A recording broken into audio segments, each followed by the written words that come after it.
In this last season, season 17, there's so much emphasis placed on Kody's explosive speeches and his declarations of, oh, I loved you, and all I've sacrificed to love you, and all that craziness. And when he was sitting in Christine's home, the first episode, telling her that he was never attracted to her and how it was such a struggle for him to try to be in a relationship with her because he never really liked her. And even in his conversations with Janelle, where he was sitting there hooping and hollering at her and pacing behind her and walking behind her and all that kind of thing, telling her that she had to abandon her children in order for her to continue to be a member of the family.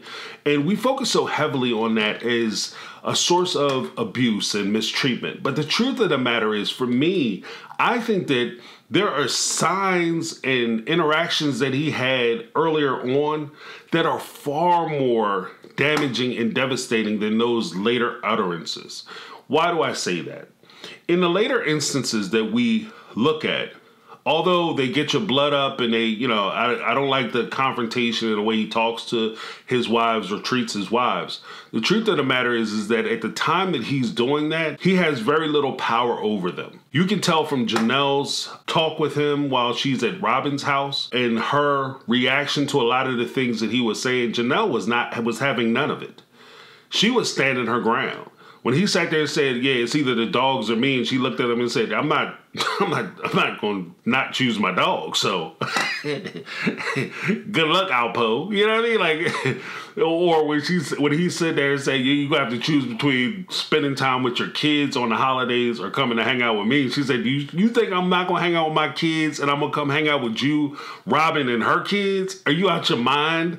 That's not happening. That's not even possible that that's going to happen. Not even a question.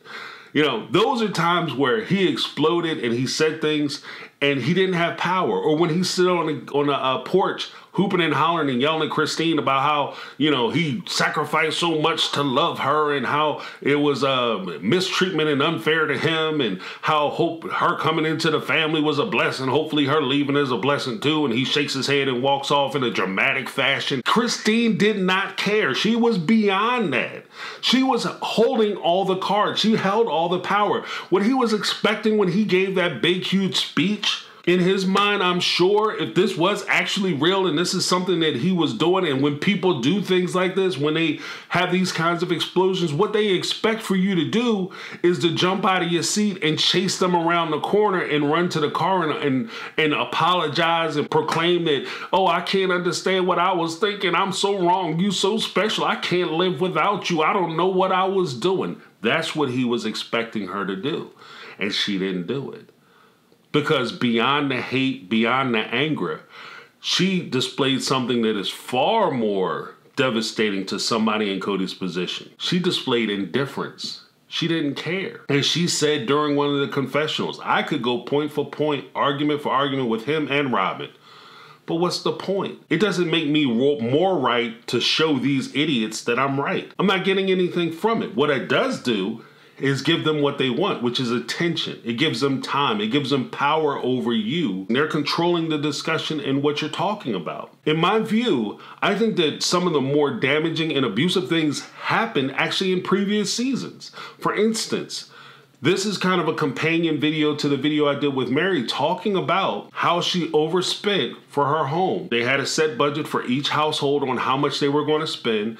Mary blew that budget before they even got to the meeting where they were going to start talking about the flooring, which is expensive, exterior doors, the types of pavement that they were going to have, whether it's pavers, cement, whether they were going to put cement or concrete in the back, what kind of window treatments they were going to have. For homes that are this size, window treatments will be very expensive. Like, it'll be crazy. When she did that, there was an expectation from not only Mary that she would be able to get what she wants and the other wives would give it to her, but even with Kody and the way he asked Christine, there was a certain level of expectation that Christine would give Mary what she wanted, that she would forego the things that she needed so that Mary could have the best of the best when it came to the homes. And as I mentioned, I believe I mentioned it in a previous video or possibly in the comment section from the last video, we can't ignore the fact that of all the 4 homes that are existing on that cul-de-sac in Las Vegas,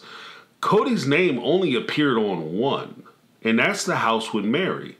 So actually, when he was asking Christine to give up the money that she had saved, it wasn't just for Mary. It wasn't a thing that Kody was like, oh, Mary is my favorite wife, and she's one of the best ones I have, and I'm giving it to her because, you know, she'll throw a temper tantrum, and I'm so concerned about it. He was giving in to her because ultimately that was legally his house. That was the only house he owned. The power dynamic that I'm talking about, which leads to abuse, isn't just him standing there hooping and hollering and screaming and yelling, because that's clear. What I'm talking about is the quiet suggestion.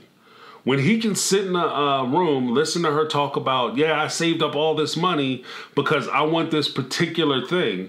And he says as a suggestion, or you could give that money to Mary. You could help your sister wife out. Be generous, be nice. And the idea that even once he says that quiet suggestion, he didn't hoop and holler, he didn't argue with her, he didn't debate her, he just made a suggestion. She then picked up the baton because of the conditioning that she received and the way that the culture worked. She took that baton and she implemented it on herself. That, my friends, is more damaging than what he was doing in season 17. To me, that's way more damaging and is more of a result of the conditioning and abuse that she underwent, because she started second guessing and questioning herself. This is how Janelle wound up with nothing when she walked away from the family. This is why she didn't have assets in her name, because she followed the rules. The rules were, we're going to throw our money together and we're all vested in and invested in one another. And she followed the rules. And because she followed the rules, she got screwed, because she was dealing with people who were selfish. And she was acting selflessly. So you have to be careful of your association. Christine, the same way. She didn't get screwed because she kind of picked up on the game. A lot of people underestimated Christine, which is how I think she flew under the radar. But Christine is not a dumb woman. You know, she comes off kind of ditzy, but Christine is not a stupid person. And I think she kind of peeped game, to coin a phrase. She peeped game and she saw what was happening and said, oh, okay, I see what's happening. When she had her house in Vegas, it was in her name. She understood that the family was breaking down and that Kody was leaning one way and he was preferring a wife. And so she started to insure herself and she became her own hero. So in Vegas, she had her own house. She said, okay, I got a house in my name. Then she moves out to Arizona. You know what I want to do? I want to get a house in my name. So she buys that house with Kody. Then when Kody wants to buy the house with Robin and he can't have his name on Christine's house anymore, she says, you know what? I sold my house in Vegas. Let me give you that money. So for Robin's house, you know, you can stack it on top of Mary and Janelle's money. So Robin can buy that big house. The two of you can buy that big house. And I'll put this house in my name. To he, and that's how she wound up getting a little nest egg for herself. But ultimately, she was playing by the rules as well. And she saw that by playing by the rules, you're going to get screwed over. During this time, she was still playing by the rules, and she felt bad about taking the money that was allotted to her, the money that she needed, and putting it towards something she wanted. And it was treated as though it was selfish. So let's take a look at this first scene and take a look at how Kody makes this suggestion. Okay, let's do it. That sounds perfect. Unless, now I don't want to discourage you from doing the stone, but what's left over in your budget could possibly go to help Mary. Yeah, see, what's left over in your budget could possibly go to help Mary. As a suggestion, I'm not trying to order you to do anything. The person who has the most power isn't the person who hoops and hollers and screams. It's the person who can get their way by simply whispering it or making it a suggestion. That, my friends, is power. If you go out somewhere and you see somebody hooping and hollering, you don't know me, sucker, I'll blow everything. That guy is not the most dangerous guy in the room. The most dangerous guy in the room is the person who gets offended and doesn't say a word. That's the one you got with the quiet. Like back in the day, they had an old saying, still waters run deep. The quiet ones are the ones you got to watch out for. Now, there is a point where Christine felt bad about not giving Mary the money. And this is what I'm talking about. This is the cycle of abuse. This is the earworm that a lot of abusers will place into their victims, where they start to second guess whether they're doing the right thing. They do the right thing and then they guess whether, you know, them doing the right thing was in fact the right thing to do. And this is kind of where you see it, and you see the power that Kody actually had, the power in the family actually had over Christine. Because even though she decided to go ahead and do the things she wanted to do with her house and her share of the money, all of a sudden she was very apologetic to Mary for not giving in to Mary. And when she confronts Kody about it, this is what he had to say. Let's take a look. He's like, Give up to Mary. That was an absolute joke. It was entirely a joke. Now, first off, I enjoyed Christine's interpretation of what Kody sounds like. Give it to Mary. Hilarious. But there is that part where Kody is saying, oh, I was just joking. I was playing around. I wasn't serious. I don't know what you're talking about, because he ultimately realizes that he looks bad. So for him, that outward image was very important. So the fact that she said, oh, well, Kody is trying to say that I should give up the money. No, I never said that. I was just joking. I don't know what you're talking about. Yeah, he was joking unless you're going to do it. If she would have said, you know what? I could do without the facade. I don't need that. I could give it to Mary. Then he would have thanked her for being so reasonable and being such a good sister wife and doing everything that was necessary. And the ironic part about it is she would have made that sacrifice, and in 2 seconds after she made the sacrifice, everybody would have forgot that she did it. And she wouldn't have got credit for it. Sometimes you could just, when you have people who are ungrateful, you can give them everything in the world. You can take your shirt off your back and be standing there butt naked. They'll take your shirt, put it on their back, and then turn around and ask you why you don't have no clothes on. And criticize you for not having any clothes on. I can't believe you will come out of the house like that. You look indecent. Why are you standing there looking like that? And it is just a ridiculous nature of the relationship that Christine found herself in. I want to focus on a different segment of this interaction where we see the separation and a breakdown in the family, where you can be in a relationship and still be alone. In this instance, Christine is in a marriage where she's purchasing a home and she's scared to death because they have all kinds of debt. Their credit wasn't the best. They're buying it and they're kind of on a tightrope between like being able to get the house and falling off of the tightrope and being in ultimate financial destruction. And Christine has a lot of anxiety concerning that, rightly so. And this is what, or at least how Kody reacted to it, mostly because he wasn't personally concerned about it because it didn't directly affect him. Let's take a look. I am not sleeping. I'm up at 3 o'clock in the morning every single stupid day. Completely stressed out. I have way too much to do, way too much to worry about. Look at Robin shaking her head like every she month, cares. I'm more and more and more behind, and I'm supposed to look perfect on this paperwork. And it's incredibly stupid how perfect I have to look on paperwork. Sweetie, we all are dealing with that, though. That is not validating. Oh, you suck at validating. Well, I see, the best part about that is, one, like I said, Robin acting like she cares. She doesn't give a damn. Oh, yeah, you're right about that. Oh, my goodness, so much, so stressful. Like, you just got your bills paid. What are you talking about? And then there's also the part where Christine is telling them how she feels. Now, first and foremost, if you're going through things, it doesn't matter if you're going through things with a group of people. You are going through things, and this is your individual experience, and that shouldn't be diminished. Because even though a group of people are going through this thing with you, you are experiencing it for yourself through your experience. This is her experience. She has a right to feel how she feels. Kody comes back and says, I don't understand what your problem is. Everybody's going through it, because ultimately this is the power dynamic. It's not important unless it affects him. That's how the culture of this family worked. If it didn't affect Kody directly, it wasn't nothing to talk about.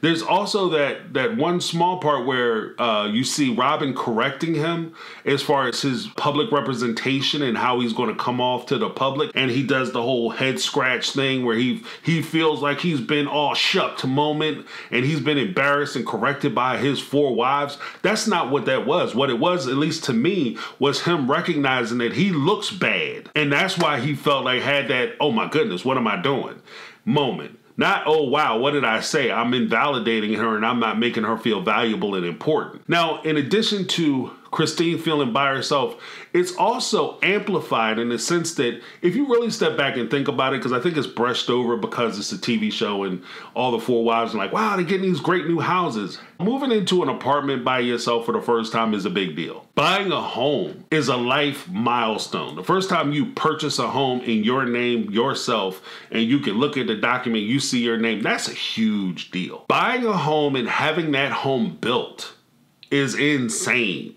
Like, that's an insanely big deal. Only a small percentage of the population actually gets to say, I had a home built, custom made for me the way I wanted. They're very, very small. So this is actually a huge deal. And the reality of it is that none of the wives actually got to celebrate that with their husband.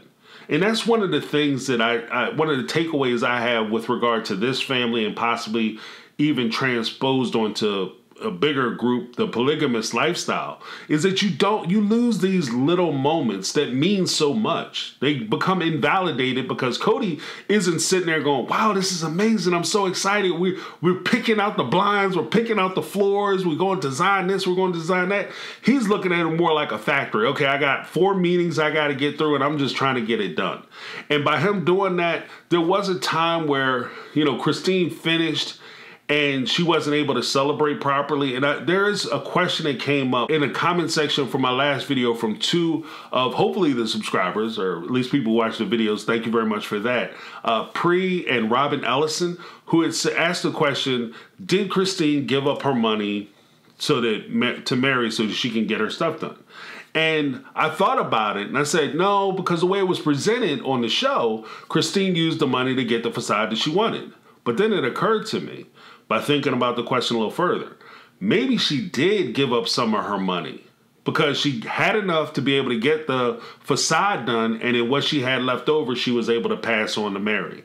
So when Mary got up and stormed out and then came back, part of the reason why she was so happy and they were able to move forward was because Christine had actually gave her some of the money that she had allotted for herself. And that also would explain, like, if you see in the video or the clip I'm about to show you, because I put a clip together, if you see in the clip that I'm about to show you, there's a woman who, she does like a little clap. That's the lady that was finalizing a lot of the orders or whatever, the changes for the houses. She gives like a little clap and she has like a hint of anger in her face or disappointment in her face. And I think part of that disappointment is that she realizes that Christine is getting screwed. And I want to thank those 2 folks who made those comments, because I read the comments about that, and I just wanted to mention it. So let's take a look at Christine's celebration, because I think because this is such a big deal that she should be celebrated, and because Kody just basically dismissed her. When Janelle finished hers, he played by the rules. He said, give me a kiss, girl, because you came in under budget. But when Christine came in under budget, but she didn't give up her money to Mary and Kody so they could fix their house up the way they wanted, he kind of just dismissed her and she didn't get a chance really to celebrate with him. So I want to take time to celebrate her in that moment and go back and celebrate that milestone with her. Let's take a look.